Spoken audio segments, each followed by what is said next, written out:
Hello aspirants, this is Sarita and welcome to my YouTube channel. आज मैं ये video कुछ टिप्स एंड ट्रिक्स बताने के लिए की हूँ कि हम बायोलॉजी कैसे कर सकते हैं हमारे नीट एग्ज़ाम के लिए।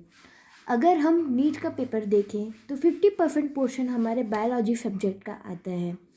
और अगर हम ऐसे रिसेंट ईयर के पेपर्स भी देखें तो हमें पता चलेगा कि 80 to 85 क्वेश्चंस जो आते हैं बायो में वो डायरेक्टली हमारी एनसीईआरटी बुक में से आते हैं। तो आज मैं आपको कुछ टिप्स बताऊंगी और ट्रिक्स बताऊंगी कि हम कैसे बायोलॉजी कर सकते हैं ताकि हमें काफ़ी अच्छे नंबर आए हमारे नीट के पेपर में। अब हमें पता है कि एनसीईआरटी हमें लाइन बाय लाइन करनी है, तो पहले मैं ये बताऊंगी कि हम एनसीईआरटी बाय हार्ट कैसे कर सकते हैं for biology. So let's begin. सबसे पहले तो मैं ये बताना चाहूँगी कि हमें अपने एनसीईआरटी का जो भी कंसेप्ट है वो क्लियर होना चाहिए।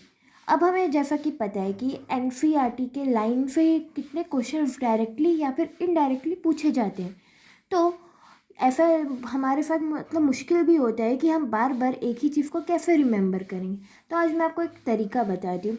सपोज़ कोई भी आप एक पैराग्राफ एनसीईआरटी का पिकअप कर लीजिए, आप उसको रीड करिए और उसमें से अपने आप मतलब खुद क्वेश्चन मेकर बन जाइए और ऐसे क्वेश्चन पूछिए, मतलब एनसीईआरटी की लाइन से ही, जो आपको लगते हो कि नीट एग्ज़ाम में ऐसे पूछे जाते हैं।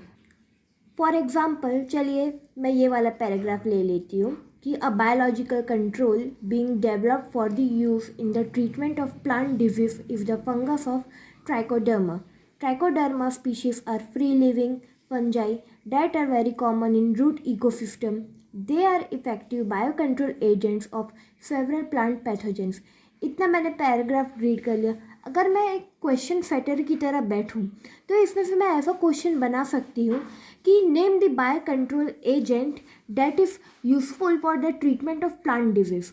ऐसा आपने क्वेश्चन बना लिया तो उसके बाजू में उसका आंसर भी लिख दीजिए, ट्राइकोडर्मा। तो ऐसे ही पैराग्राफ आप रीड करते जाइए और क्वेश्चंस बनाइए और बाजू में आंसर भी लिख दीजिए, क्योंकि अगर ऐसा हम खुद भी देखें तो एग्ज़ाम में जो क्वेश्चन हमारा रॉन्ग होता है वो हमें अच्छे से याद हो जाता है।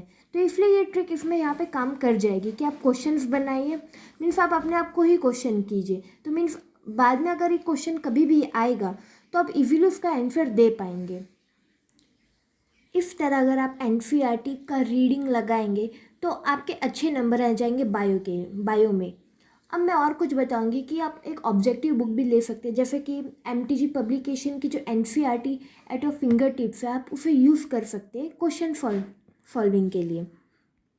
आपको तो पता है कि कुछ चैप्टर्स एकदम रटने वाले ही होते हैं, तो आप उनके लिए ऐसे छोटे छोटे कागजात पे मीन्स ऐसे लिख सकते हैं जिससे आप उसे अच्छे से याद कर सकें। जैसे मैंने इकोलॉजी जो मीन्स 4 चैप्टर इसमें आते हैं, तो उसको मैंने इसी तरीके से बना के ये चार्ट बना के याद किया। तो मुझे पता है ये थोड़ा मतलब आपको ऑड लग रहा होगा क्योंकि बहुत इसमें मैंने ऐसे कैसे भी हैंड राइटिंग में यूज़ कर लिया, लेकिन एंड में आपको ही यूज़ करना है ना, तो आप कैसे भी इसे बना सकते हैं।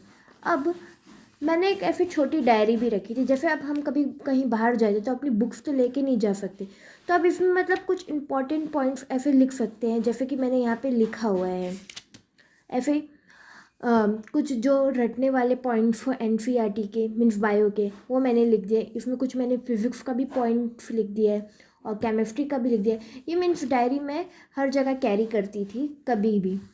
और आप कुछ टिप्स और ट्रिक्स मतलब अपना खुद देख सकते हैं। अगर हम यूट्यूब पे देखें तो काफ़ी आपको चैनल मतलब मिल जाएंगे जो बायोलॉजी की कई शॉर्ट ट्रिक्स बताते हैं, जैसे कि एग्जांपल हमें याद करना है एनिमल किंगडम का और प्लांट किंगडम का, या फिर मॉर्फोलॉजी इन फ्लावरिंग प्लांट्स याद करना है, तो उसके एग्जांपल्स याद करने के लिए बहुत ट्रिक्स हैं। मैंने ये जीनेटिक कोड के लिए अपनी ट्रिक बनाई थी, जो मुझे बहुत फ़ायदा हुआ था। तो आप भी ऐसा मतलब बहुत सारे ट्रिक्स बना सकते हैं बायोलॉजी को रिमेंबर करने के लिए।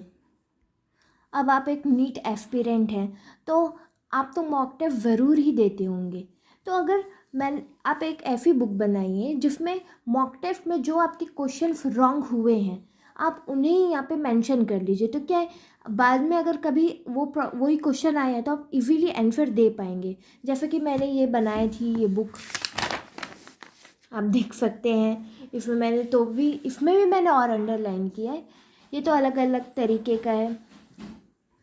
इस तरह आप सभी छोटी छोटी बात को ध्यान में रखेंगे तो आप बायोलॉजी में बहुत अच्छा स्कोर कर सकते हैं।